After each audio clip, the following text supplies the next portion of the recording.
The city was a mirror of light and water that night. Rain came down hard, washing away the noise of traffic and the smell of smoke. The streets were almost empty. Lena Hayes walked quickly, hugging her coat close to her chest. Her umbrella had flipped inside out 3 blocks ago, and now it was useless, swinging from her wrist like a broken wing. She worked late at the museum, finishing an exhibit report for her boss. It was supposed to be a quiet evening, just her, the sound of rain on the roof, and the soft hum of the security lights. But the storm had turned the city darker than usual, and something about that darkness made her uneasy. She glanced over her shoulder. The street was mostly empty, except for 2 men walking slowly on the opposite side. Maybe it was her imagination. Maybe they were just strangers heading home. She turned the corner toward the bus stop. The rain fell heavier now, cold needles stinging her skin. Her phone buzzed, her best friend, Nora. Nora, hey, did you get home yet? Lena, almost. Just need to catch the last bus. Nora, be careful. The city's crazy tonight. Lena, I'll be fine. Talk soon. She ended the call but didn't feel fine. The 2 men had turned the same corner. She could hear their footsteps now, steady, unhurried, but too close.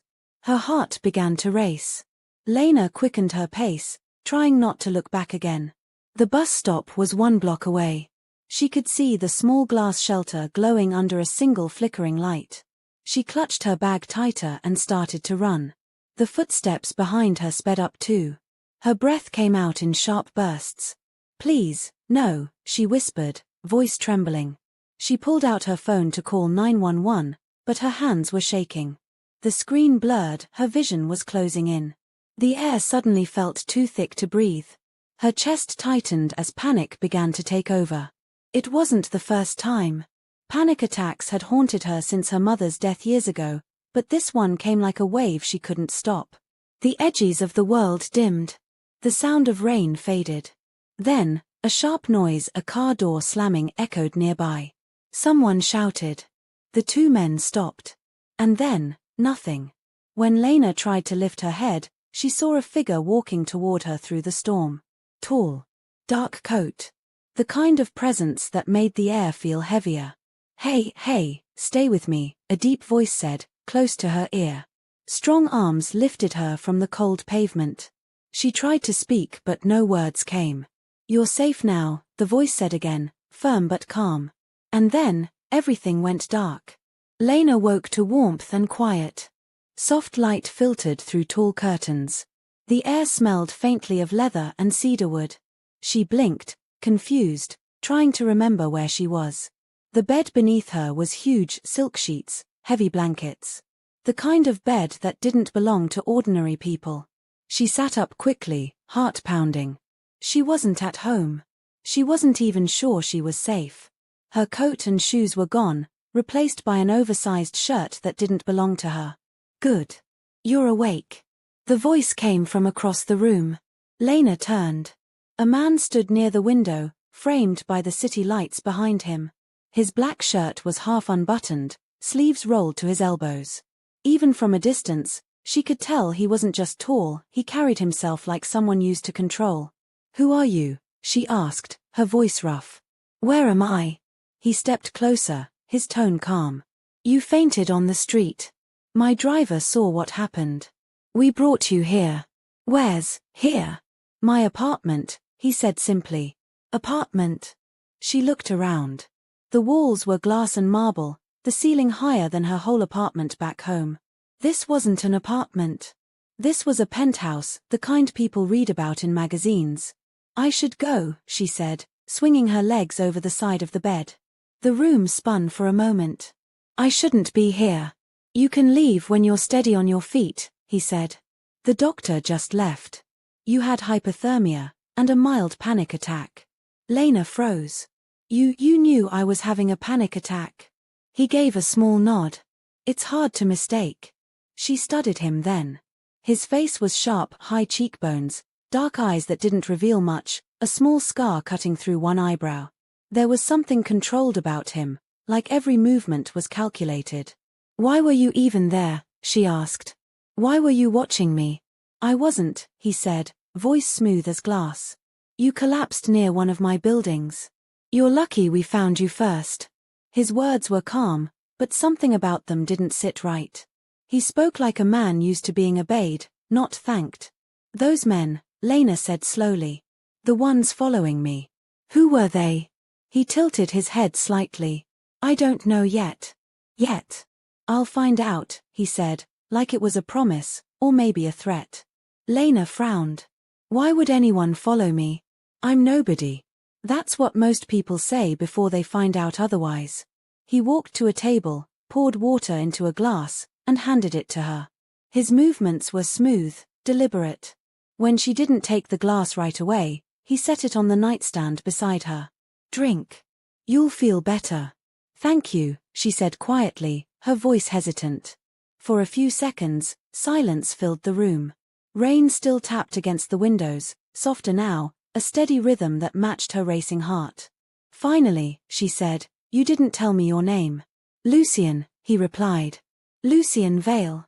The name sounded familiar, one of those whispered names that came up in news stories about powerful businessmen no one really knew much about.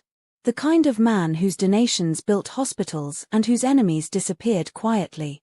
And you're, he asked. Lena Hayes, she said. Lucian nodded slowly, as if confirming something he already knew. You work at the museum, right? She stiffened. How do you know that? I asked my assistant to look you up, he said, as if it were nothing. It's standard procedure when someone ends up unconscious outside one of my buildings. That's an invasion of privacy, she said, her voice shaking slightly. He didn't flinch. Perhaps. But it's also the reason I know your emergency contact is your friend Nora, and that you live alone in a fourth-floor walk-up near Belmont. If someone was following you, you should understand why I'm careful. Lena swallowed hard. You shouldn't know that. Lucian studied her quietly. You shouldn't have been walking alone in that part of town at midnight. For a long moment, neither spoke. Then he sighed, almost softly. You're not under arrest, Miss Hayes. You're safe here. For now. For now, she repeated. His gaze darkened. Those men weren't thieves. They were waiting for you. Her breath caught. That's impossible. No one even knows me. People don't need to know you to use you, Lucian said. They just need to think you're useful. He walked to the window, hands in his pockets, looking out over the glittering city. You can stay here until we find out who sent them. I can't stay here, Lena said. I have a job. A life. Your life can wait, he replied without turning. The people following you won't. Something inside her twisted, fear, anger, confusion. Why are you helping me? He turned to face her, his expression unreadable. Because you collapsed on my street. And because whoever wanted to take you made the mistake of doing it in my territory. Your territory, she repeated, the word catching in her throat. Lucian smiled then, not warmly, but like a wolf showing its teeth. Yes, Miss Hayes. Everyone in this city belongs to someone. You just happened to stumble into mine. Lena didn't know what to say. She only knew two things for sure. The man standing before her wasn't a simple Good Samaritan. And for reasons she couldn't explain, part of her, the part still trembling from the storm, felt safer with him than she had in years. Lucian looked at her again, eyes sharp and unreadable. Rest, he said. We'll talk in the morning. You'll need your strength. She wanted to argue, but exhaustion pulled her back into the pillows. As her eyes drifted shut, she heard him murmur something too quiet to catch, and the faint sound of the rain followed her into sleep. When she woke again, the city was bright with morning light, and she realized something strange. Her phone, wallet, and keys sat neatly beside the bed. But her phone had been unlocked. And on the screen was a new text from an unknown number. Unknown, you're safer where you are. Don't go home yet. Her stomach turned cold. She looked around the vast, silent penthouse and realized the truth. She hadn't been rescued by a stranger. She'd been claimed by one. Rain washed over the city again, streaking down the tall glass windows like veins of silver. Lena stood in the living room of Lucian's penthouse, her arms wrapped around herself as she watched the skyline flicker. She had been there for 2 days now, trapped between fear and confusion. Lucien had kept his distance since their last conversation, but his presence filled the place anyway, in the quiet hum of the security screens, the smell of his cologne on the leather chairs, the silent men who appeared and vanished without a sound. She told herself she would leave. Every hour she planned it. Yet, every time she looked toward the door, she remembered his words, "If you walk out that door, they'll find you before sunset." The thought of being hunted froze her in place. It was almost midnight when she finally saw him again. The elevator doors opened without a sound, and Lucien walked in, rain glistening on his coat. His dark hair was wet, his expression unreadable. "You're still awake," he said. "I couldn't sleep." He nodded once, setting down his gloves. "I didn't expect you to." "Where were you?" she asked. "Working." "Working on what?" "Finding whoever's following me." His eyes met hers briefly. "Yes. And?" He hesitated, removing his coat and hanging it carefully. "I have a name." Her breath caught. "Who?" "The Marquette Syndicate," he said. "A family that's been trying to expand into my side of the city. They're using you to get leverage." Lena shook her head. "That doesn't make sense. I don't even know them." "They think you have something your father left behind," Lucien said. "Information. Money. Maybe both. My father's been dead for years." Lucien's gaze was steady. "His enemies don't believe that." Lena stepped back, heart pounding. "You expect me to believe a bunch of criminals think I'm hiding something I've never even heard of?" He gave a small shrug. "Whether you believe it or not doesn't change what's true." Her voice cracked. "So what happens now?" "You stay here," Lucien said. "Under my protection. Until I deal with them." "Deal with them," she repeated. "That sounds like." "Exactly what it sounds like." Her stomach tightened. "No. I don't want anyone killed because of me." Lucien's voice stayed calm, almost gentle. "It's not your choice anymore." Lena stared at him. "You talk like you own me." "I talk like a man trying to keep you alive," he said. "There's a difference." "Not much of one," she whispered. For a long moment, neither spoke. The rain outside filled the silence between them. Finally, Lucien walked closer. "You have two options," he said. "You can walk out that door, pretend none of this is real, and take your chances.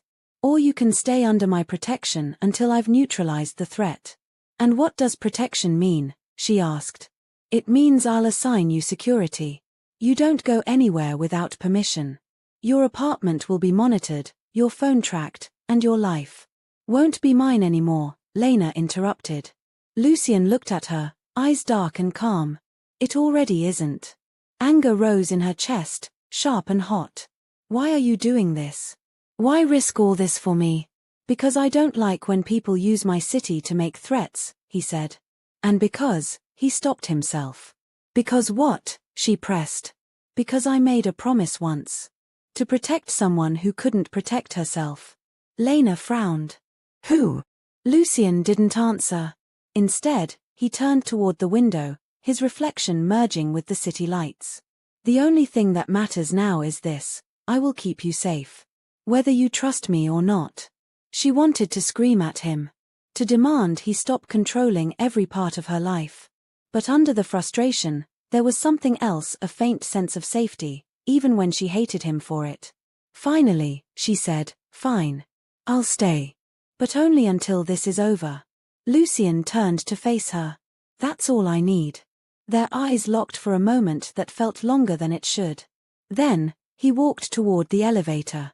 Before he stepped in, he said quietly, "For what it's worth, you made the right choice." When the doors closed, Lena finally let herself breathe, though she wasn't sure if it was relief or regret. The next morning, the penthouse felt different. Guards moved through the hallways more openly now. Security screens showed new camera angles, streets, rooftops, corners of buildings. Lena stood near the window, watching them set up what looked like a command center. "Is this really all for me?" she asked one of the guards. He gave a polite smile. "Mr. Vale doesn't take risks." She tried to laugh, but it came out hollow. "Lucky me." That evening, Lucien returned. His tie was gone, his shirt sleeves rolled up. He looked tired, But not weak, never weak. Lena waited by the window as he poured himself a drink. Did you find anything new? She asked. Yes, he said.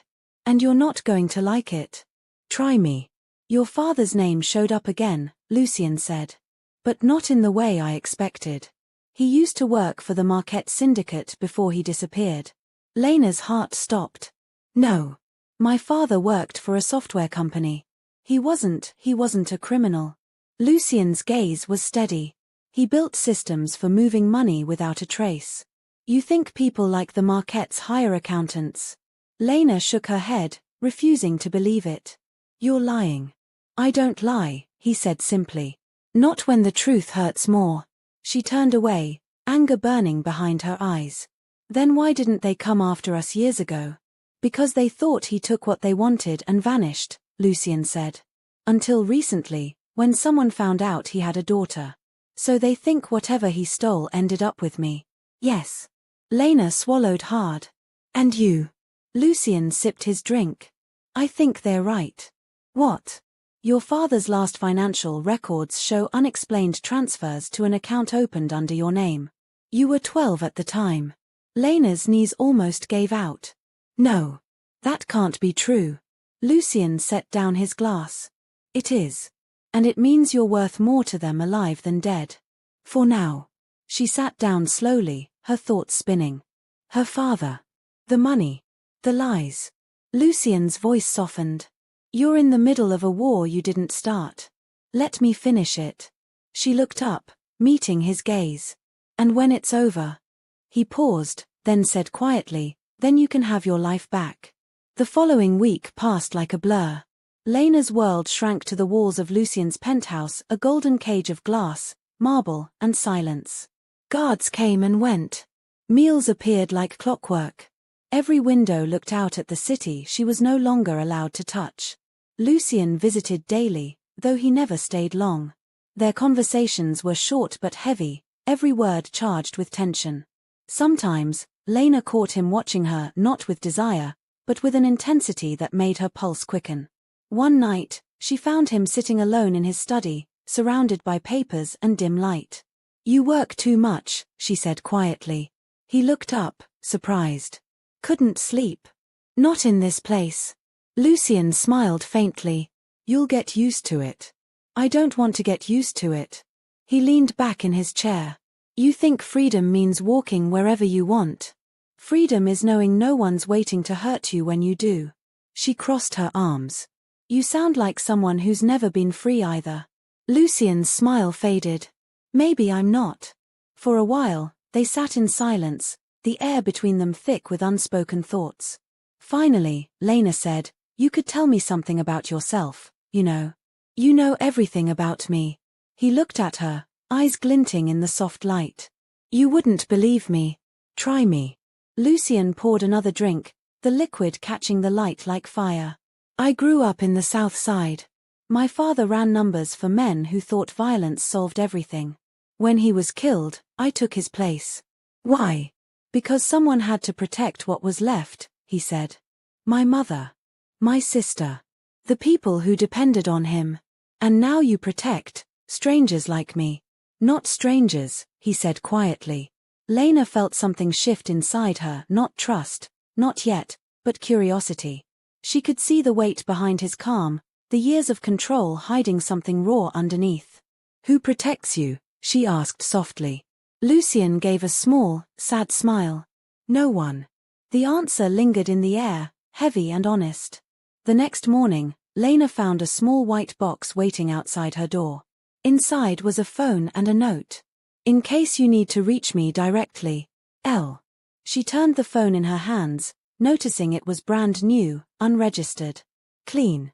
For the first time in days, she felt a spark of control. That afternoon, she texted him. Lena, you said they'd try again. What if they already have? Lucien, explain. Lena, someone left flowers in the lobby. No name. 10 minutes later, Lucien appeared in person. Show me, he said. The bouquet waited downstairs, black roses wrapped in gold foil. Tucked between the stems was a card. Lena handed it to him. The message read, Beautiful things should never forget who's watching them. Her hands trembled. What does that mean? Lucien's jaw tightened. It means they've found you again. She swallowed hard. You said I was safe here. You were, he said. Until someone decided to prove me wrong. He turned to one of his guards. Get the surveillance footage. Now. The man nodded and left. Lucien faced Lena again, his tone softer but still edged with iron. This isn't a game anymore. They're not just watching. They're warning me. Warning you? Lucien nodded. That they can reach what I care about. Lena froze. You care. For a moment, silence stretched between them. Then he said quietly, more than I should. He stepped closer, his voice low. You wanted to leave before. You still can. But if you stay, you follow my rules completely. No questions. No secrets. No running. She looked up at him, fear and something else swirling in her chest. And if I say no? Lucien's gaze didn't waver. Then I can't protect you when they come. For a moment, the air felt too thin. The world outside the penthouse seemed far away, distant, unreal. Finally, Lena whispered, then I'll stay. Lucien's expression softened just enough for her to see the flicker of relief beneath it. Good, he said. Then you're safe. For now. But as she watched him walk away, Lena knew that safety in his world came with a cost, one she was only beginning to understand. Morning sunlight poured through the penthouse windows, golden and sharp, cutting across the marble floor. Lena sat at the kitchen island, staring blankly at her untouched breakfast. The black roses from the night before had been removed, but their image lingered in her mind like smoke. Lucien was gone again. He always was before sunrise, leaving behind silence, coffee, and an aftertaste of tension. She tried to distract herself by walking through the rooms she hadn't explored yet. One hallway led to a locked door, another opened into what looked like an office. Bookshelves lined the walls, their shelves filled with thick volumes, files, and neat stacks of papers. She hesitated at the doorway. Then curiosity won. She stepped inside. The air smelled faintly of cologne and ink. A large desk sat by the window, covered in folders and maps of the city. A digital clock glowed softly in the corner, its seconds ticking like a heartbeat. She touched nothing until she noticed a frame lying face down near the edge of the desk. Lena picked it up. Inside was an old photograph. 2 men and a woman at a party, formal wear, champagne glasses, and behind them, a banner, Marquette Foundation Gala, 2003. Her eyes widened as she recognized the woman. It was her mother. Lena's breath caught.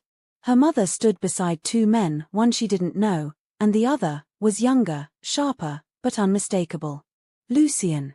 She felt the room spin slightly. How was that possible? Her mother died years ago. Lucien looked maybe mid-30s now. The math didn't make sense. Footsteps sounded behind her. What are you doing? She froze, turning slowly. Lucien stood in the doorway, his gaze locked on the photo in her hands. His face was calm, but his eyes were dangerous. I found this, she said quietly. I didn't mean to pry. He walked closer, his presence filling the room like thunder before a storm. You were in my office, he said softly, but the softness didn't hide the steel underneath. I was just looking around, Lena said quickly. I wasn't trying to. To what? His voice dropped lower. Discover what I already know? She held out the photograph. That's my mother. Why do you have this? Lucien took it from her hands carefully, set it back on the desk, and said nothing. Lucien, she pressed, heart pounding. Tell me. He stared at the photo for a long time before answering. She was at that gala with your father. They both worked with the Marquettes once. Lena shook her head. That's impossible. My mother was a nurse. She hated that kind of world. She hated what it did to her family, Lucien said quietly. But she was there. I met her that night. Lena's throat felt dry. You knew her. I made her a promise, he said, his voice almost distant. A long time ago. She stepped closer. What kind of promise? His eyes flicked to her, dark, unreadable. To protect you. Her breath hitched. Protect me. From what? From the life she tried to run from, he said. From the people who would use you to finish what your father started. She stared at him, speechless. You expect me to believe this, she finally whispered. That you've been watching me because of some promise you made to my mother? Yes. Her voice trembled. That's insane. Lucien gave a small, tired smile. Most truths are. Lena's mind swirled. Why didn't you tell me sooner? Because you weren't ready to hear it. You should have let me decide that. His expression hardened. If I'd told you everything the first night, you would have run. And they would have caught you. Lena's hands curled into fists. You don't get to decide what's best for me. Lucien's tone was steady but sharp. I already did. For a long moment, they stood in silence, the city humming faintly outside the glass walls. Then Lena said, I want to go home. He looked at her, almost pitying. You can't. I can, she snapped. You can't keep me here forever. Lucien stepped closer, his voice quiet but firm. I'm not keeping you here, Lena. The world outside is. Her eyes filled with angry tears. You think you can control everything. Me. Them. The city. His gaze softened, just a little.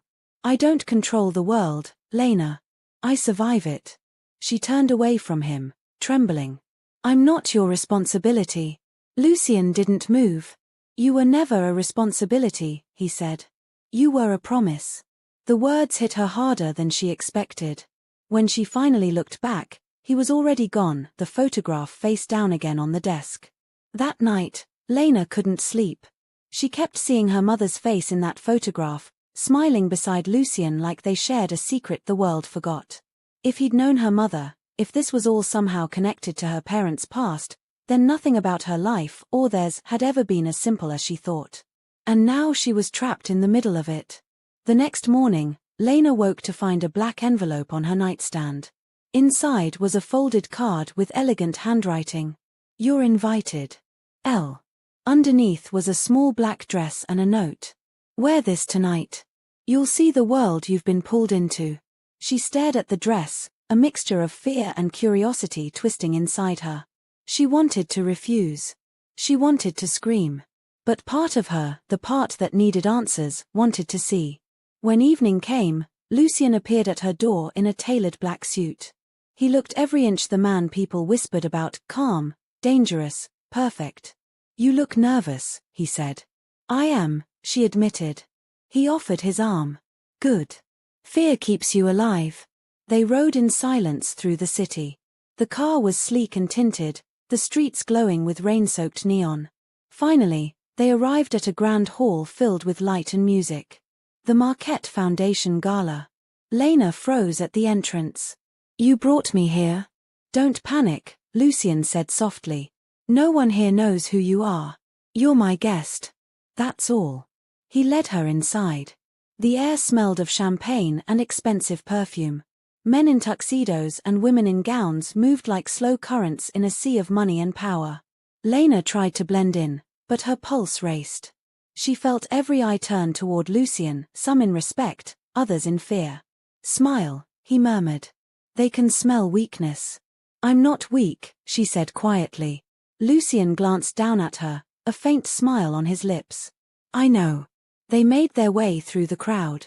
Lena's eyes darted from face to face. She didn't recognize anyone until she saw him. A tall man with pale hair, standing near the bar, watching them. He smiled when he noticed her. Who's that? She whispered. Vincent Marquette, Lucien said. The heir. Her heart thudded. You said they're the ones after me. They are. Then why are we here? To remind them I'm not afraid. Vincent began walking toward them. Lucien didn't move. Lucien Vale, Vincent said, his voice smooth as silk. I was beginning to think you'd stopped showing up at civilized events. Lucien's smile didn't reach his eyes. Civilized isn't the word I'd use for your family's parties. Vincent's gaze slid to Lena. And this must be your latest project. Lena stiffened. She's not part of this, Lucien said. Vincent raised an eyebrow.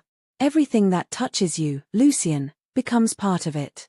The air between them felt heavy, electric. Lena tried to look away, but Vincent leaned slightly closer, his voice low. "You should be careful, miss." He paused, pretending to search for her name. "Vale? Or something else?" Lena didn't answer. Vincent's smile sharpened. Beautiful things attract danger, especially when they belong to powerful men. Lucien stepped forward, his voice calm but cutting. "Walk away, Vincent." Vincent chuckled. "Still the same temper. I'll take that as a compliment." Lucien's jaw clenched. Last warning. For a moment, Vincent just looked at them, amusement dancing in his pale eyes. Then he shrugged and walked off. Lena let out a shaky breath. "You said this would be safe." Lucien turned to her. "It was. Until he saw you. You shouldn't have brought me." He glanced around the room. "Maybe not. But now they know who they're dealing with." She frowned. "Meaning what?" "Meaning," Lucien said, his voice low, "they know you're under my protection. That makes you harder to touch and more valuable." Lena felt dizzy. "You make it sound like I'm property." He looked at her, eyes dark. "In this world, everyone is." They left the gala soon after. The ride home was silent, the city blurring past in streaks of gold and shadow. When they reached the penthouse, Lena finally spoke. "Why do you talk like that's normal?" "Because it is," Lucien said. "Power keeps you breathing. Nothing else." "I don't believe that." "You will." He turned to leave, but she caught his sleeve. "Lucien." He stopped. "You said you made a promise to my mother," she said. "But what about your promises now? The ones you keep making to me?" Lucien looked down at her hand on his arm, then into her eyes. "Those aren't promises, Lena," he said softly. "They're warnings." And then he walked away. That night, Lena stood alone by the window again, staring at the city below. The world she thought she knew had cracked open, revealing something dark, glittering, and full of secrets. Somewhere out there, men like Vincent Marquette were plotting her next move. And the only man keeping her safe was one who lived by his own rules, a man who had once known her mother and now held her future in his hands. As she watched the lights fade into the rain, Lena whispered to herself, "What have I gotten into?" The city didn't answer. Only the quiet hum of the storm did. The next morning came heavy with silence. The sky was gray, the city hidden under clouds. Lena sat by the window, trying to steady her breathing. The night before had felt like a dream or a warning. Lucien hadn't said a word after they left the gala. He'd vanished into his study and hadn't returned since. The memory of Vincent Marquette's smile still haunted her. Beautiful things attract danger. His words felt like poison that wouldn't leave her mind. Lena turned her phone over in her hands. Lucien had given her that clean phone for emergencies, but she hadn't used it since the night of the flowers. She wanted to call Nora, her best friend, to tell her everything, but Lucien had made her promise not to. "Until this is over," he'd said. "No one can know." But how long could she live in silence? Her thoughts were broken by a soft chime. The phone screen lit up.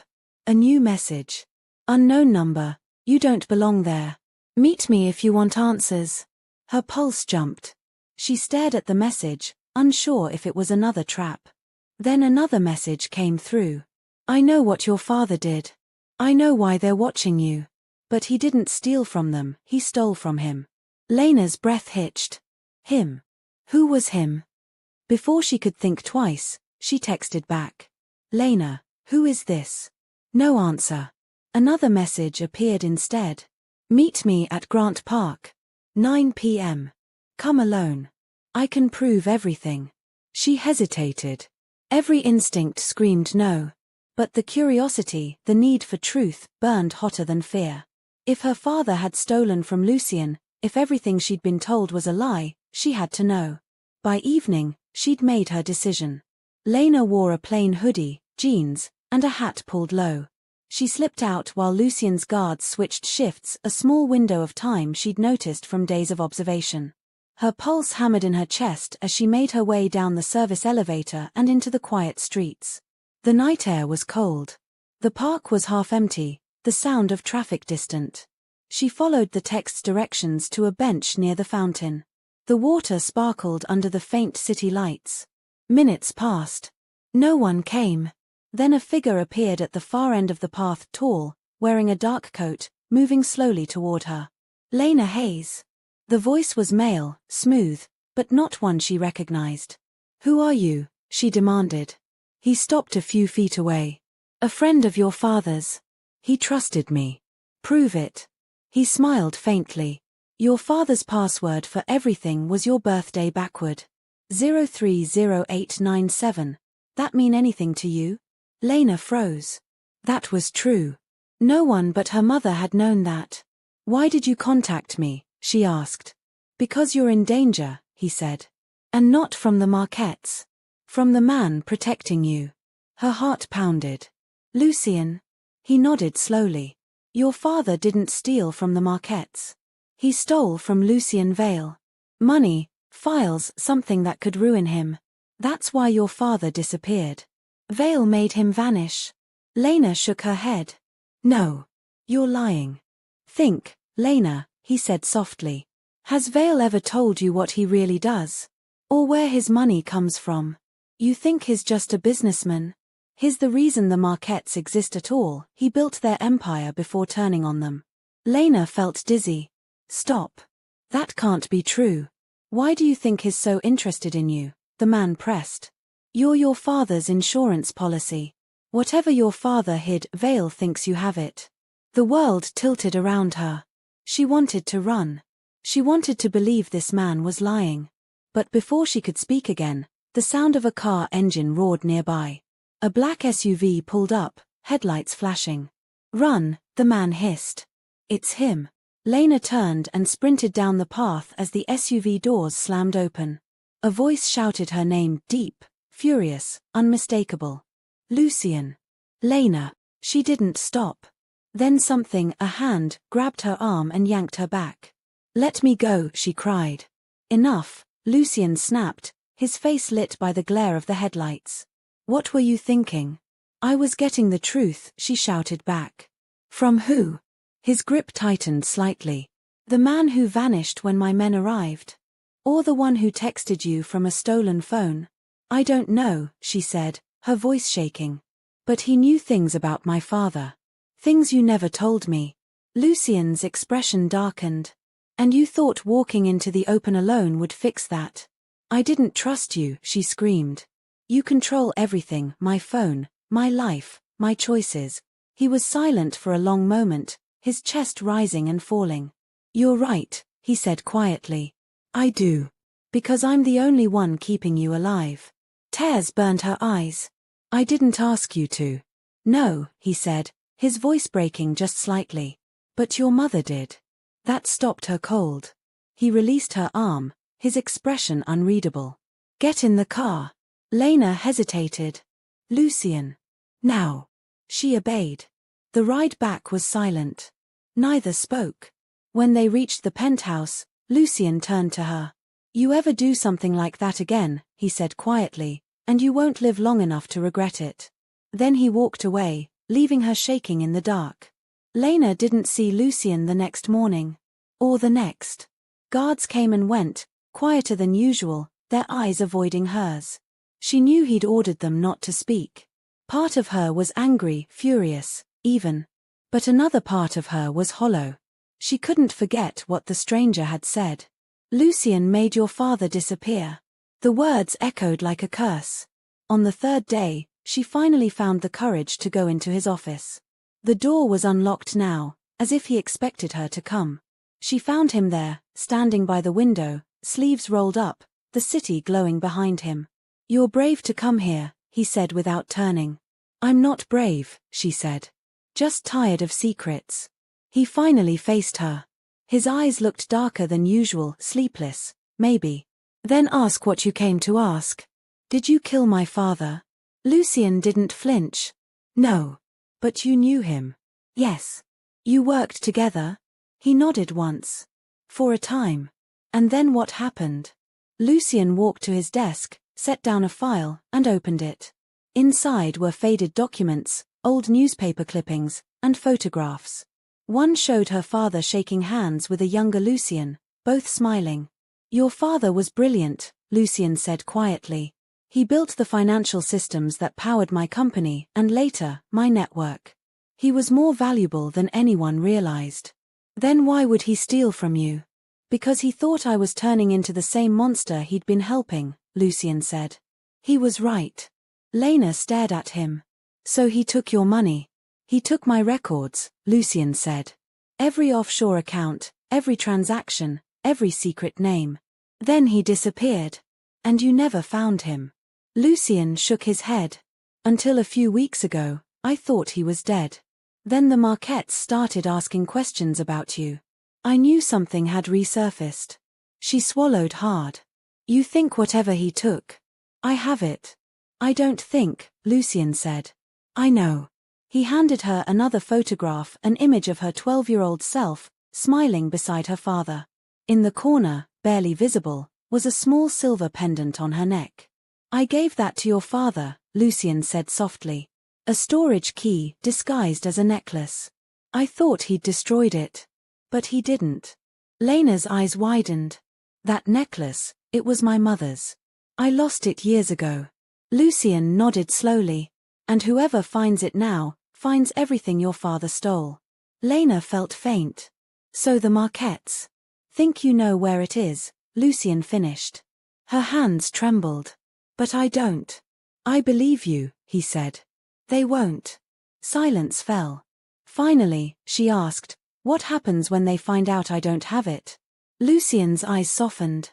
They'll come anyway. Because you're bait. She turned away, tears burning her eyes. So I'm trapped forever. No, he said. Only until I end this. How? Lucien stepped closer. By finishing what your father started. Lena looked up at him, confused. What do you mean? I'm going to burn the Marquettes to the ground, Lucien said quietly. And when I do, there'll be no one left to hunt you. She shook her head. That's revenge, not protection. It's both, he said. Lena took a step back. You think you can solve everything with violence. You're no better than them. Lucien's expression didn't change, but something flickered in his eyes, a shadow, maybe guilt. You're right, he said. I'm not better. But I'm the devil they fear. She stared at him. Then what does that make me? He smiled faintly, but there was no warmth in it. The reason the devil remembers he still has a soul. Her throat tightened. Don't do this for me. I'm not, he said softly. I'm doing it because your father couldn't. Lena turned away, heart pounding. I don't want anyone else to die for me. Lucien stepped closer, close enough that she could feel his breath. Then stop being the victim, Lena. Learn to survive. She looked up at him. You mean, fight? I mean fight back, he said. For a long time, they just stared at each other, fear and fury and something unspoken burning between them. Finally, Lucien said, training starts tomorrow. Training, she repeated. If they want you alive, he said, let's make sure they regret it. That night, Lena lay awake in her room, the city lights flickering against the walls. She thought about her father, her mother, and the man who now stood between her and death. Lucien Vale, the man who had ruined and saved her life in the same breath. Somewhere deep down, she didn't know if she was safer because of him or because she had finally stopped pretending the world was kind. Outside, thunder rolled again. Another storm was coming. And this time, she wouldn't be running from it. The rain had stopped, but the sky still looked bruised, a dull grey stretching over the city. Lena stood in front of the mirrored wall of the training room, her breath coming fast. Sweat clung to her skin, her pulse racing. Lucien's chief of security, a woman named Mara, had been training her for 3 days now. Again, Mara said, tossing her a wooden baton. I can't, Lena panted. You can, Mara replied, her voice hard. Do it again. Lena's fingers curled around the baton. Her muscles screamed, but she moved anyway, block, step, swing. Each time, Mara met her with calm precision, knocking her weapon aside like it weighed nothing. Don't think, Mara said. React. I'm not built for this, Lena said through her teeth. Neither was I, Mara replied. Until someone tried to kill me. That shut Lena up. When training ended, Lucian appeared at the edge of the room, his dark eyes sweeping over them. "You're improving," he said. Lena wiped her forehead. "You've been watching?" "Always." "Creepy habit," she muttered. He almost smiled. "Effective one." As Mara left, Lucian stepped forward, handing Lena a bottle of water. "You're getting stronger," he said quietly. "Still terrified," she admitted. "Good," he said. "Fear means you're aware." "I'm also tired of living scared," she said, meeting his gaze. His eyes softened. "Then stop being afraid of me first." Lena froze, the air between them growing heavy. She wanted to look away, but couldn't. There was something in his voice, something that almost sounded like regret. Before she could reply, his phone buzzed. He stepped aside, answering in a low tone. Lena only caught fragments: Marquette Docks, shipment, Costa name. When he hung up, his face had gone cold again. "I have to go." "Another meeting?" "Something like that," he said. "Stay here. Don't let anyone in unless it's Mara." He was gone before she could ask more. Hours passed. The penthouse felt too big, too empty. Lena showered, changed into comfortable clothes, and tried to distract herself with a book. But her thoughts wouldn't stop spinning. Her father. The missing necklace.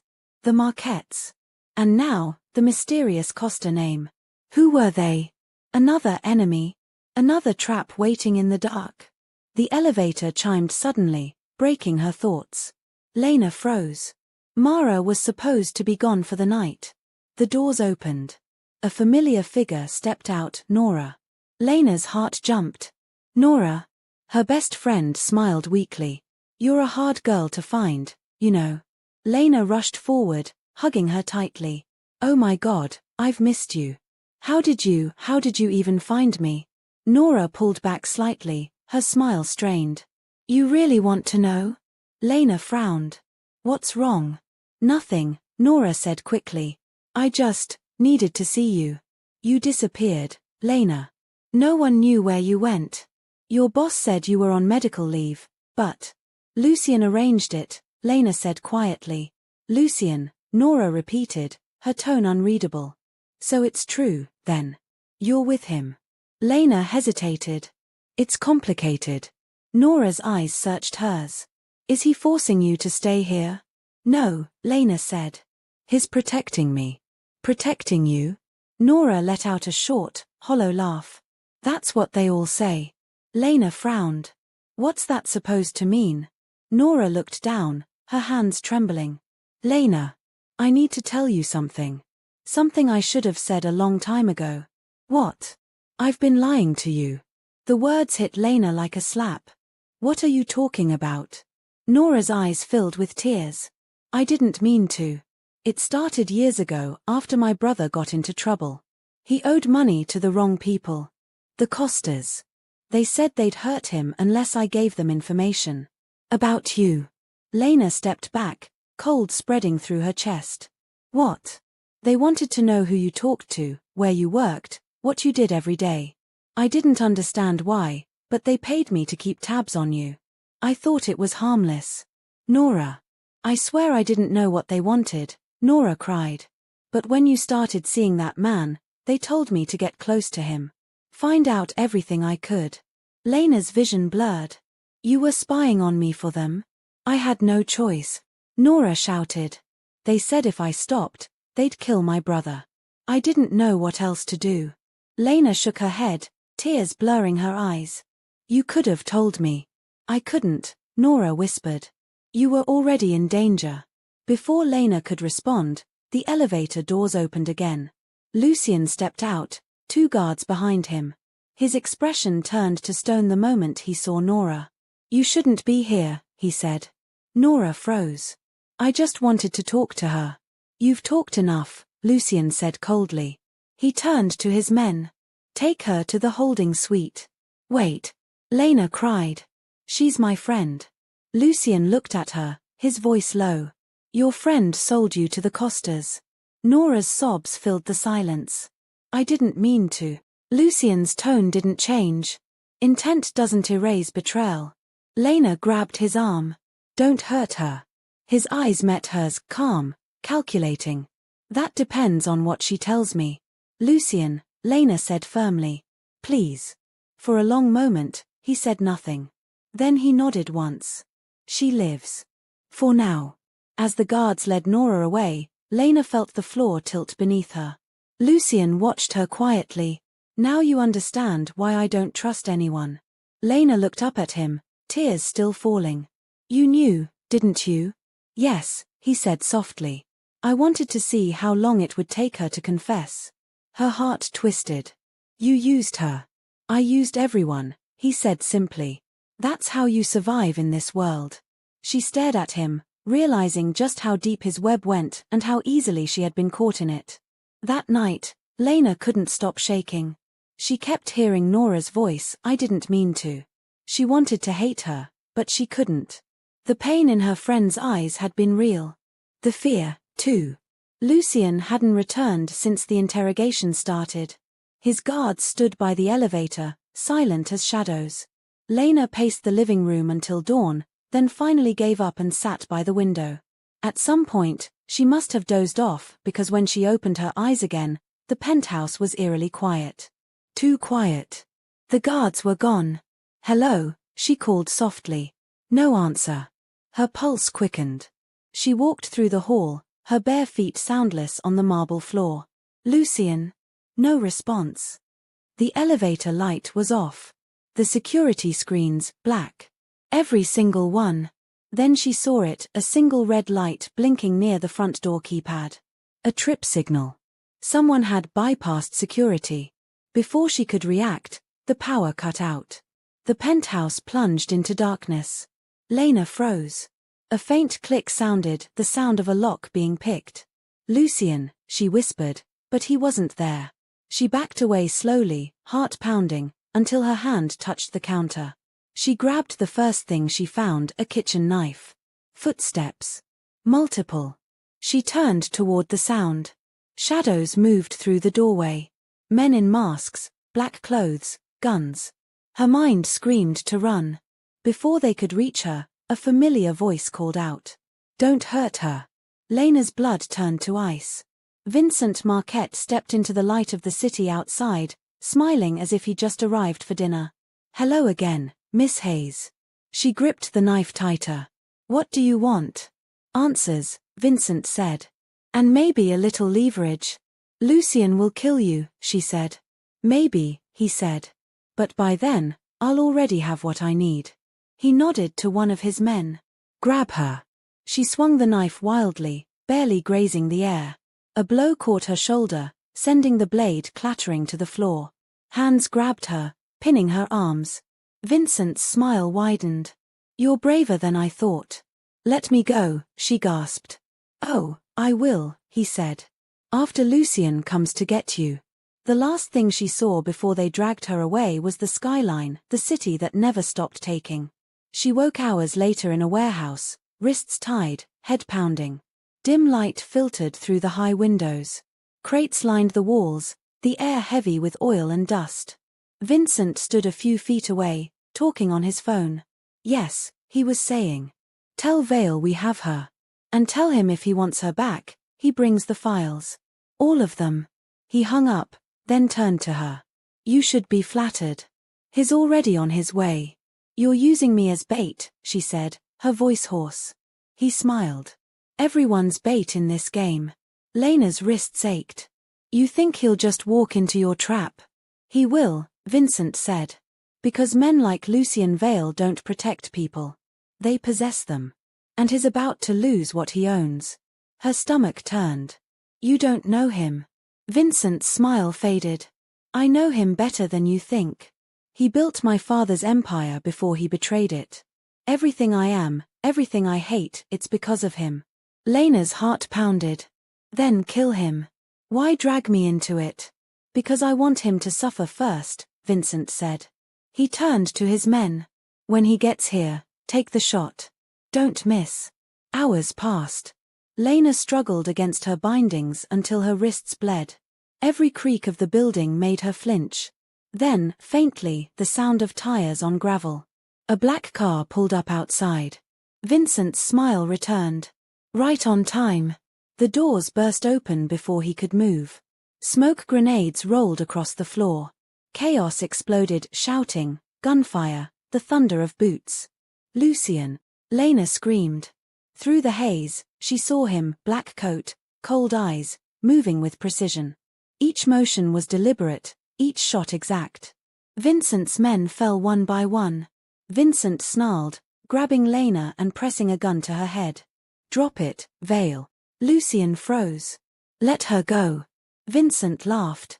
You think you can take everything from me and still walk away? Lucien's voice was calm. You already took what mattered most. Don't make the same mistake twice. For a moment, no one moved. Then Lena acted on instinct, twisting her body, slamming her heel into Vincent's knee. The gun fired, the shot grazing her arm, but she was already moving. Lucien's weapon barked once. Vincent dropped, eyes wide in shock, blood blooming across his chest. Silence followed. Lucien ran to Lena, untying her hands. You're bleeding. I'm fine, she whispered, trembling. You came. Always, he said softly. She looked at Vincent's body, then back at Lucien. It's over. He met her eyes, dark and tired. For now. That night, as the city lights shimmered below them from the penthouse once more, Lena sat on the couch with her arm bandaged. Lucien stood by the window, silent. Finally, she said, you risked everything for me. He turned slightly. I made a promise. To my mother, she said. I know. He shook his head. No. This one's mine. She looked down, unable to stop the tears that finally came. I don't know what I'm supposed to feel. Alive, Lucien said quietly. That's enough for now. Outside, lightning flashed again, another storm rolling in. But this time, Lena didn't flinch. This time, she wasn't running. The night after the rescue felt endless. The rain outside came in heavy sheets, smearing the city lights into watery blurs. Lena sat by the wide window, her arm wrapped in fresh bandages, a cup of untouched tea cooling in her hands. Lucien hadn't spoken much since the fight.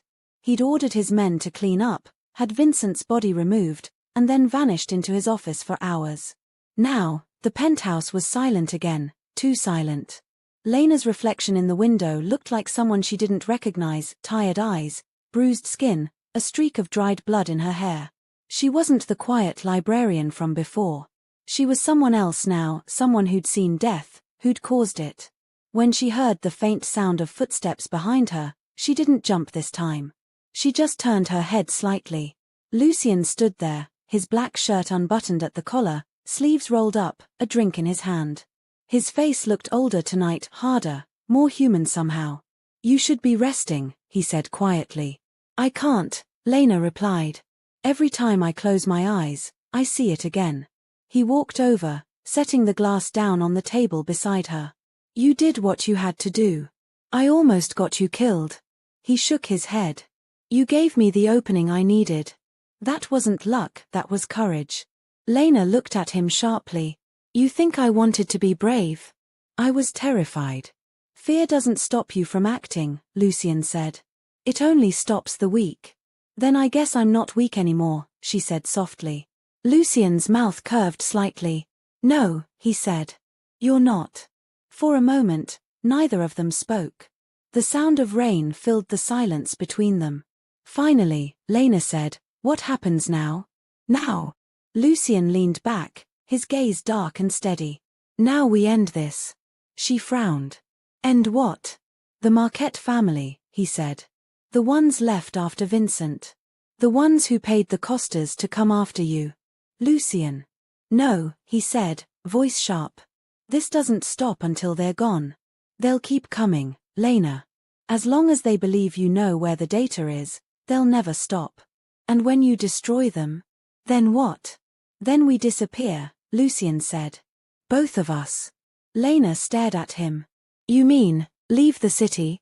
Leave everything, he said. Start over. She wanted to believe that was possible.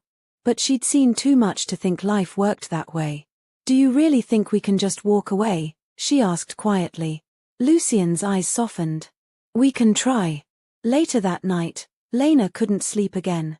She wandered into the living room, drawn to the faint glow of Lucien's security monitors. One screen still showed the footage from the warehouse, flickering images of gunfire, smoke, chaos. Her eyes caught on a still frame, Vincent lying dead, her own figure beside him, blurred by the flash of a gun. She shivered. "You shouldn't look at that," Lucien's voice came from behind her. She turned. "You should have deleted it." "I keep everything," he said. "Every mistake, every victory." "Is that what I am to you?" she asked softly. "A mistake or a victory?" Lucien studied her for a long moment. "Neither," he said finally. "You're what comes after." She didn't understand what that meant, but the way he said it made her heart twist. "Lucien," she whispered, "how many people have you killed?" His jaw tightened. "Enough." "And how many were innocent?" He didn't answer. Lena looked away. "You think you're protecting me, but you're really just dragging me down with you." "I dragged you out of the rain," he said quietly. "Everything after that, you chose." She opened her mouth to argue, but stopped. Because he was right. She'd stayed. Again and again. And now she was part of it. The following evening, Lucien called a meeting. His lieutenants gathered in the penthouse, men and women Lena had seen only in passing until now. The air was thick with cigarette smoke and quiet tension. Lucien stood at the head of the table, maps and documents spread out before him. "The Marquette family's main operation is moving through the East Docks," he said. "They've got 2 shipments of weapons and servers scheduled for tomorrow night. We hit them there. Hard." One of his men frowned. "That's suicide. They'll expect retaliation." "They'll expect me," Lucien said. "Not her." The room went still. Lena blinked. "What?" Lucien looked at her. "You wanted to stop being the victim. This is your chance." "You can't mean." "You'll be bait," he said. "We leak word that you escaped again. They'll move fast to grab you. When they do, we move faster." Lena's heart slammed against her ribs. "You're insane." "Maybe," Lucien said. "But it's the only way." "No," she said firmly. "You're not using me like that again." "This isn't about using you," he said. "It's about ending it." Lena stared at him, torn between fear and fury. "And if it goes wrong?" "Then I make sure it doesn't," Lucien said. His tone left no room for argument. That night, Lena stood in front of the mirror again, watching her reflection in the dim light. Mara helped her fasten the small wire under her collar, a tracking device. "Stay calm," Mara said. "We'll have eyes on you the whole time." "And if you don't?" Lena asked. Mara gave a small smile. "Then you make it count." Lucien appeared behind them, dressed in black, his expression unreadable. "Are you ready?" "No," Lena said. "But I'm going anyway." He nodded once. "That's all I needed to hear." Before they left, she caught his arm. "Lucien," she said softly. "If something happens to me." "Don't finish that sentence," he said, his voice low. "Nothing's going to happen to you." But his eyes told her he wasn't sure. The night air was thick with mist as Lena stepped out of the car and onto the cracked pavement near the docks. The river stretched out dark and silent, the warehouses beyond lit only by flickering lamps. Lucien's voice echoed in her earpiece. "Walk straight. Stay in the open." She tried to steady her breathing. Every sound felt amplified, the crunch of gravel, the wind against metal. "You're doing fine," he said. "Easy for you to say," she whispered. "Focus," Lucien replied. "We've got heat signatures on the east side. 5 men, maybe 6. They see you, they'll move. Then what? Then we end it." Lena walked forward slowly, her hands shaking despite her best efforts. She could see them now, shadows moving near the warehouse entrance. A voice called out, "Hey! Over here!" Lena froze. "Lucien," she whispered, "they see me. Stay calm. We're moving in." But before Lucien's team could react, the doors of the warehouse burst open and the world exploded. Gunfire ripped through the air, deafening. Bullets sparked off metal. Lena dropped behind a stack of crates, covering her head. "Lucien," she screamed. "Hold position," he shouted back through the earpiece. But the noise was too much, she couldn't hear him anymore. Men surrounded her, shouting orders. One grabbed her by the arm, dragging her out. She kicked, clawed, fought, but he was too strong. Then, a flash of light and a man fell beside her, a hole in his chest. Lucien emerged from the shadows like a storm. His men poured in behind him, efficient and ruthless. The firefight raged for what felt like hours. Smoke filled the air, the stench of gunpowder choking her throat. "Lena," Lucien called. "Here," she shouted back. He reached her, pulling her behind cover. "You okay?" "I think so." "Good." He checked his weapon, then nodded toward the servers lining the far wall. "Those files, they're what this was about. Your father's data." "How do you know?" "Because it's encrypted with your name." Lena stared at him. "What?" "Stay here," he said. "I'll get it." He sprinted across the warehouse. Lena tried to follow him with her eyes, but the smoke made it hard to see.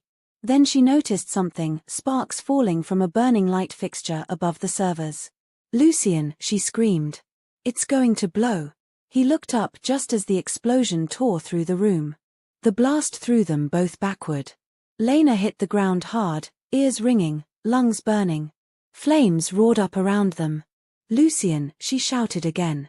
Through the smoke, she saw him dragging himself toward her, blood streaking down his face. "Get out," he coughed. "No." She crawled toward him, ignoring the heat tearing at her skin. "I'm not leaving you." "Lena." She grabbed his arm, helping him up. "Move." Together they stumbled toward the exit, the fire closing in behind them. Outside, Mara and the others rushed forward, pulling them into a waiting car as the warehouse collapsed in a roar of flame. For a long time, no one spoke. The only sound was Lucien's ragged breathing. Finally, Lena turned to him. "You almost died in there." He gave a faint, pained smile. "Would have been a waste of effort." "Effort," she snapped. "You call that effort?" Lucien met her gaze, his voice barely above a whisper. "I call it survival." Lena looked back at the burning warehouse, the flames reflected in her eyes. "So that's it," she said. "It's over." Lucien's expression darkened. "No. The Marquettes are finished. But someone helped them. Someone else wanted that data." "Who?" He leaned his head back against the seat, closing his eyes. "The Costas." Lena froze. "You mean the people Nora?" "Yes," he said. "They're not done." She felt her stomach drop. "Then what now?" Lucien opened his eyes, meeting hers with that same calm intensity she'd come to recognize, the calm before another storm. "Now," he said, "we take the fight to them." They drove in silence as the city lights flickered past, smoke from the explosion still visible in the distance. Lena leaned her head against the window, exhausted but awake. She knew, deep down, this wasn't over. The fire might have burned away one enemy, but in its glow, another shadow was waiting, darker, hungrier, and closer than before. And when it came, she'd be ready. Because she wasn't the same woman who'd fainted in the rain weeks ago. She was something else now. Something forged in fire. The fire at the docks still burned long after dawn. From the penthouse window, the smoke rose like a black scar over the city. Lena stood wrapped in a blanket, watching helicopters circle the ruins. Her hands still smelled faintly of smoke, her hair stiff with ash. Lucien was alive but barely moving. The blast had thrown him hard against a steel beam, 2 of his ribs were cracked, a thin bandage wrapped tight around his chest. For the first time since she'd met him, he looked fragile, human. Mara hovered nearby, speaking quietly into a headset. The rest of his men kept their distance. The boss was injured, nobody wanted to test his temper. When the room finally emptied, Lena turned to him. "You should be resting," she said. He smiled faintly. "You've been saying that a lot lately. You never listen." "Neither do you." Silence filled the space between them. Outside, sirens faded into the distance. Lena took a step closer. "How bad is it?" "I've survived worse." He shifted in the chair, wincing. "You saved me." She shook her head. "You would have found a way." "I wouldn't have," he said quietly. "Not that time." For a long moment they just stared at each other. Then Lucien reached for a folder on the table beside him and pushed it toward her. "Your father's files," he said. "What's left of them?" The explosion wiped most of the drives, but some fragments survived. Lena opened the folder. Pages of old financial records, half-burned photographs, notes written in her father's sharp handwriting. At the bottom lay a small flash drive, cracked but intact. "What's on it?" she asked. Lucien's eyes darkened. Everything he was trying to hide. She hesitated. "You haven't looked." He shook his head. "I promised your mother I wouldn't." Her breath caught. "You keep saying that. What exactly did you promise her?" Lucien's gaze shifted to the window. "When she found out what your father had done, stealing data that could collapse half the syndicates in the city, she came to me. She begged me to make sure you'd never be dragged into it. She said you were the only thing in his life that was still pure." His voice dropped lower. "She died believing I could keep you out. And instead," Lena said softly, "you pulled me in." Lucien nodded once. "I failed her." Lena's throat tightened. "Why didn't you tell me sooner?" "Because you deserved at least a few weeks of peace before the world took the rest from you." She didn't know what to say to that. The silence stretched until it almost hurt. Finally, Lucien said, "There's more. The drive, it holds names, accounts, and locations that could bury the Costas. Your father built it as leverage. He never got to use it." Lena traced her fingers over the small device. "So now it's mine." Lucien nodded. "And they'll kill to get it." She looked up at him, eyes steady. "Then we use it first." He studied her for a moment. "You're serious?" "Completely." He exhaled slowly. "You've changed." "You did that," she said. "No," he murmured. "The world did. I just showed it to you." Later that night, Lena sat alone in Lucien's office with the drive plugged into a secure laptop. Folders opened one after another, hidden accounts, bribe ledgers, shipping manifests. And then, buried deep, a file labeled Project Orion.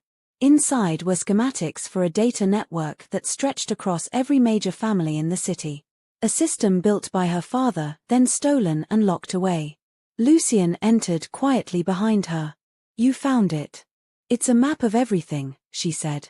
"Every ally, every traitor. And one key unlocks it all," he said, pointing at the necklace she still wore, the restored pendant he'd recovered from the warehouse debris. Lena touched it lightly. "He hid the password in here." Lucien nodded. "He was smarter than all of us." She turned to him. "This could end every syndicate in the city." "Yes," he said. "Or start a war that burns it down." "Maybe that's the same thing." Lucien gave a thin smile. "Maybe." He reached into his pocket, took out a small lighter, and placed it on the desk beside her. "If we destroy it now, they'll never find it. We can vanish." Lena stared at the drive. "And if we don't?" "Then we use it," he said, "and hope we survive the consequences." She met his eyes. "Which would you choose?" He hesitated, then said softly, "I'd follow your choice." That, more than anything, frightened her. Because she wasn't sure which choice was right. By morning, the smoke over the city had faded. Lena stood on the balcony, the cold wind tugging at her hair. Lucien joined her, moving slowly, one hand pressed against his ribs. "What now?" she asked. He looked at the horizon. "Now we plan. The Costas won't wait long. The Marquettes were their shield, and we just took it away." Lena nodded. "Then we hit them before they rebuild." He turned to her, surprise flickering in his eyes. "You sound like me." She smiled faintly. "Don't get used to it." Lucien's expression softened. "You realize once we start this, there's no going back." "There hasn't been a way back since the night I fainted in the rain," she said. For the first time in days, Lucien laughed, quietly, bitterly, but real. "Then let's make it count." Training began at dawn. Mara took Lena to a remote warehouse on the edge of the city, Lucien's private range. The building smelled of gun oil and dust. Racks of weapons lined the walls. Targets hung in neat rows, waiting. "You sure about this?" Mara asked, handing her a small pistol. Lena nodded. "If I'm going to survive in his world, I should learn how." Good answer. Mara adjusted Lena's stance, her tone firm but patient. Feet apart. Shoulders steady. Breathe before you pull, not after. Lena followed each instruction carefully. The first shot went wide, the second closer. By the fifth, she hit the center. Mara smiled. Not bad. Not enough, Lena said. They trained for hours shooting, disarming, evading. By sunset, Lena's arms ached, but her focus had sharpened. Fear no longer ruled her movements, instinct did. When they returned to the penthouse, Lucien was waiting. He watched her walk in, bruised and tired, but standing straighter than before. You look different, he said. Do I? She asked. Yes. He studied her face. You look like someone who finally understands what power feels like. Lena met his gaze. Power isn't what you think it is. Oh. He tilted his head. What is it, then? It's choosing to fight even when you're scared. Lucien smiled faintly. Then you're learning faster than I did. Days turned into a rhythm, planning, training, gathering information. The fragments from her father's drive began to reveal the Costa's operations, laundering routes, offshore accounts, meeting schedules. Every piece fit into a larger picture of control. One evening, while studying the files together, Lena noticed something strange. A hidden folder labeled Echelon 0. She opened it. Inside were contracts signed by multiple names, including one she didn't expect. Lucien Vale. Her stomach twisted. You worked with them, she whispered. Lucien's eyes narrowed. What? She turned the screen toward him. These are your signatures. He stared at the files for a long time, his jaw tightening. Old deals, he said finally. Before I knew what they really were. Why didn't you tell me? Because you already think I'm a monster, he said quietly. I didn't want to prove you right. Lena stood, anger rising. You say you're protecting me, but all this time you've been protecting yourself. Lucien met her eyes. Maybe both. She shook her head. You can't build safety on lies. And you can't build peace on innocence, he said. It doesn't exist anymore. The words stung, mostly because she feared he was right. She turned away, pressing her hands to the table. So what now? Lucien exhaled slowly. Now we use what they built against them. Every account they trusted, every ally they bought. We turn their own network inside out. Lena looked back at him. You mean expose them? Yes, he said. Publicly. No more shadows. That would destroy you, too, she said. Lucien gave a small, tired smile. Maybe that's the price. By midnight, they had a plan. The data would be uploaded to multiple news servers simultaneously, a timed release that would leak the Costa's entire empire, names, crimes, and connections to politicians. Once it went live, there'd be no undoing it. Lena stared at the code blinking on the screen. Once I hit enter, everything changes. Lucien stepped beside her. Then make it count. She hesitated. What happens to us after? He didn't answer right away. We survive, if we're lucky. And if we're not? He looked at her then, his voice almost gentle. Then at least we go down fighting. Lena took a deep breath and pressed the key. The upload began. Lines of data flashed across the screen, moving too fast to read. A progress bar crawled upward, 20%, 40, 60. Then an alert appeared, incoming connection detected. Lucien's face hardened. They traced it. How fast? Fast enough. He grabbed her hand. We have to move. Now. They ran for the elevator, alarms blaring from the server. Outside, the city glowed with flashing lights, sirens approaching. Lucien's car waited at the curb. Where are we going? Lena shouted as he started the engine. Somewhere they won't follow, he said. Behind them, the penthouse erupted in flame, another explosion, smaller this time but enough to erase every trace. The Costas were sending a message, no more warnings. Hours later, they reached the outskirts of the city. The car stopped near an old industrial bridge. The river below shimmered silver under the moonlight. Lucien stepped out, leaning heavily on the doorframe. His ribs still hurt, but his eyes were clear. It's done, he said. The files went live before the blast. The Costas are finished. Lena stared at him. And us. He looked out over the water. We'll disappear for a while. Let the city eat itself. She walked closer. You talk like you've already lost.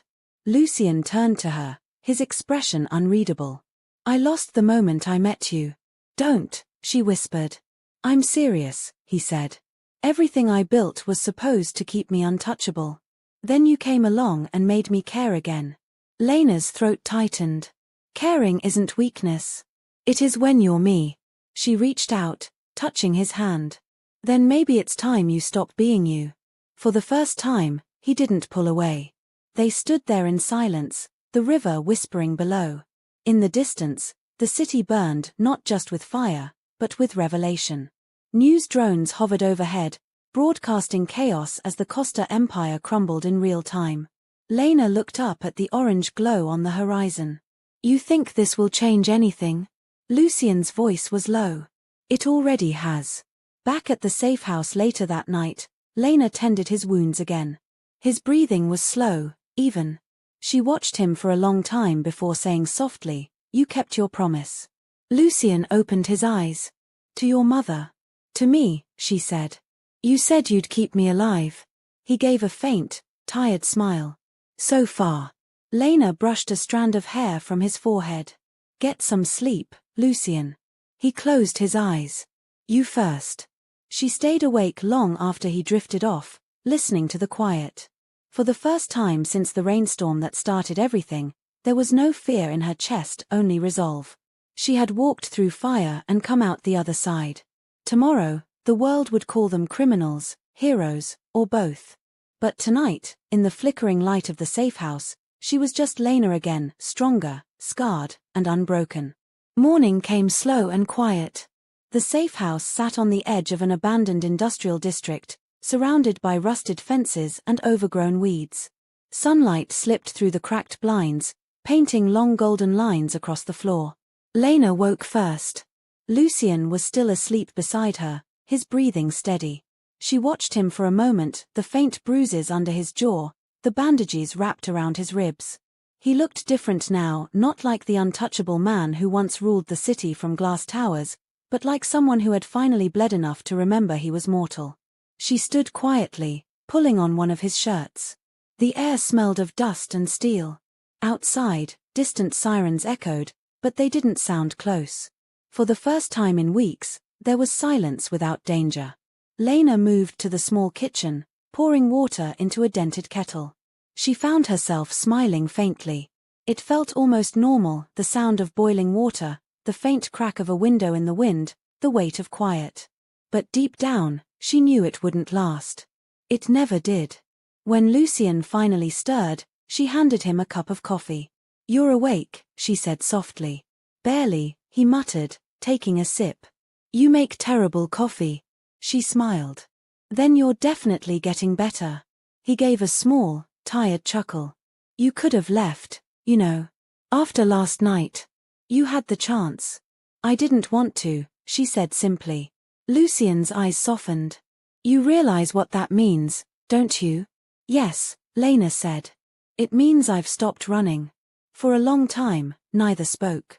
The wind outside rustled the old curtains, and the city's distant hum filled the silence. Finally, Lucien said, the Costas won't recover from that leak. Their accounts are frozen, their partners scattered. But someone will try to fill the vacuum. They always do. Lena set her cup down. Then we finish it before they can. He raised an eyebrow. You've got a plan? Not yet, she admitted. But I have an idea. Lucien leaned back. Let's hear it. Every name, every account your network ever touched, they'll be scrambling now. They'll try to rebuild under new identities, new alliances. If we can trace the money before they bury it, we can take everything they have left. Lucien studied her, half in surprise, half in admiration. You've been paying attention. I've been learning from the best, she said. He gave a quiet laugh. Dangerous words, sweetheart. I know, she said, smiling faintly. But maybe I was meant to be dangerous. The next few days blurred into motion. Lena and Lucien moved from safe house to safe house, avoiding the city's chaos. News reports called it the fall of the underworld. Politicians denied everything, corporations severed ties, and former allies turned on one another. But in the quiet corners of the web, Lena found traces, small digital trails that led to hidden accounts. Each one connected to a Costa shell company. Each one, a thread in the tangled web her father had once helped build. Lucien watched her work late into the nights, the glow of the laptop lighting her face. "You're getting good at this," he said one evening. She smirked. "Maybe I always was. I just never had a reason to use it." "What are you going to do when this is over?" Lena paused. "I don't know. Maybe build something that isn't built on fear." "And me?" he asked quietly. She looked at him. "That depends. Can you live without fear?" Lucien didn't answer. He just smiled, the kind of smile that said he'd spent too long being the fear itself to imagine life without it. By the fourth day, they had what they needed, the last link in the Costa chain. An offshore bank hidden under a charity foundation. If they took it down, every last piece of the old world would collapse. Lucien loaded his weapon, the familiar click echoing through the safe house. "This one's not going to be clean," he said. Lena nodded. "It never is." Mara joined them outside with 2 cars. "We hit them at night," she said. "They won't expect Vale to show his face again." Lucien smirked. "They should have learned by now, I'm always where they least expect me." Night fell heavy and blue. The air was sharp with sea salt as they reached the outskirts of the old harbor, the Costa's final stronghold. The building looked abandoned from the outside, but the faint glow behind its windows told another story. Lucien glanced at Lena. "You ready?" She checked the pistol Mara had given her. Her hands were steady this time. "Let's end it." Inside, the air smelled of oil and cold metal. Shadows moved between the old machinery. Lena counted at least 10 guards. Lucien took point, silent and precise, his weapon low and steady. They moved deeper into the factory until voices echoed from the far end. A man stood near a steel table, surrounded by laptops and crates. His suit was immaculate, his hair silver. Even from a distance, Lena recognized the arrogance, the unmistakable posture of someone who believed the world was still his. "Alonso Costa," Lucien murmured. The old man turned slowly. "Lucien Vale," he said, smiling. "You look worse than the last time I saw you." Lucien stepped forward, weapon aimed. "And you look like someone who doesn't understand when to stay dead." Costa laughed softly. "You think leaking my files killed me? My money is gone, yes, but my reach isn't. The city still answers to me." "Not anymore," Lena said, stepping into the light. Costa's eyes flicked toward her. "Ah, the librarian." His smile widened. "You've caused quite a stir. Your father would be proud." "Don't talk about him," Lena snapped. "He was a genius," Costa said. "But too sentimental. He wanted to destroy me with information. You, on the other hand, you used it." Lucien raised the gun higher. "This ends tonight." "I agree," Costa said calmly, and then the lights went out. The room plunged into darkness. Shots cracked through the air. Lena ducked behind a crate, her pulse thundering. Muzzle flashes lit the shadows like lightning.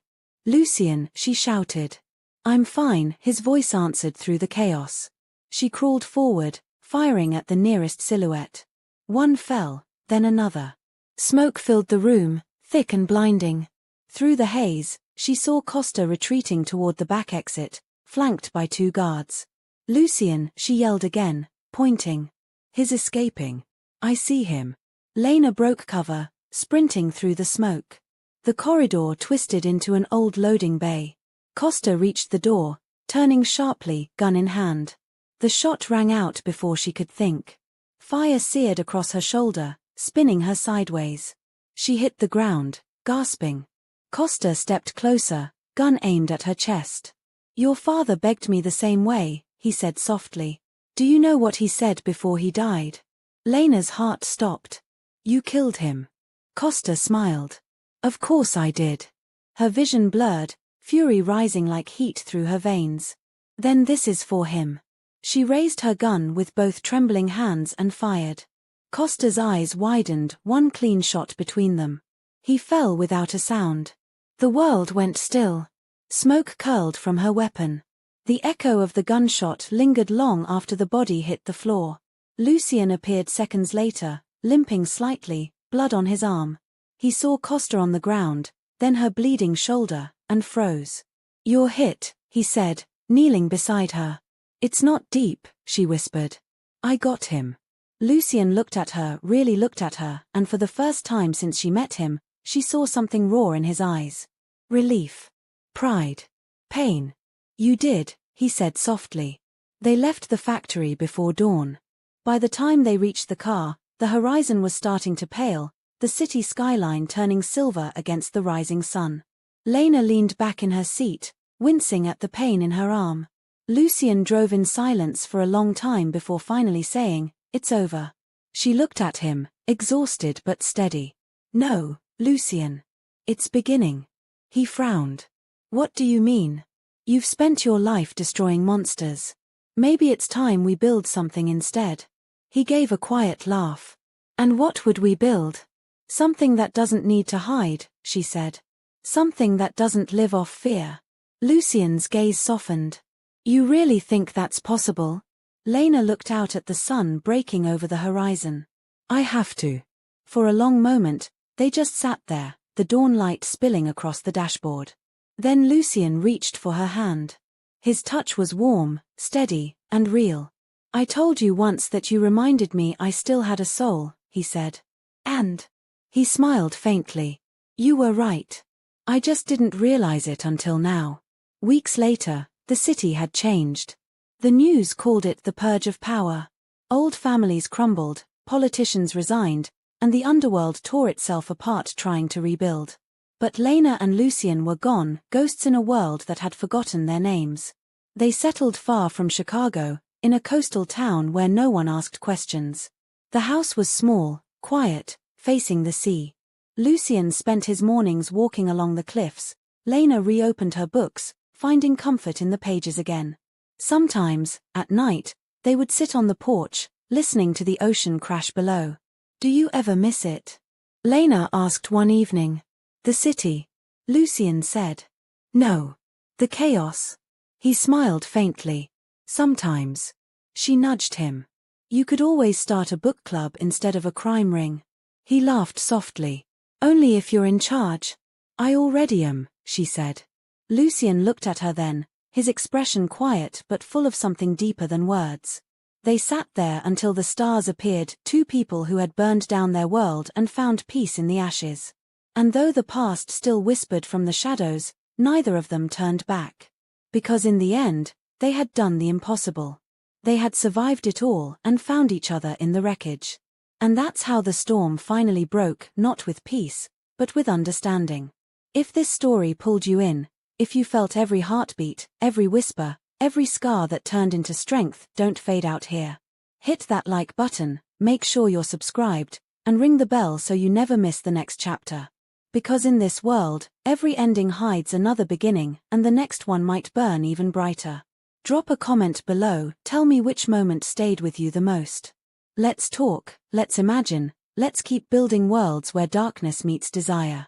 I'll see you in the next story where the fire never dies.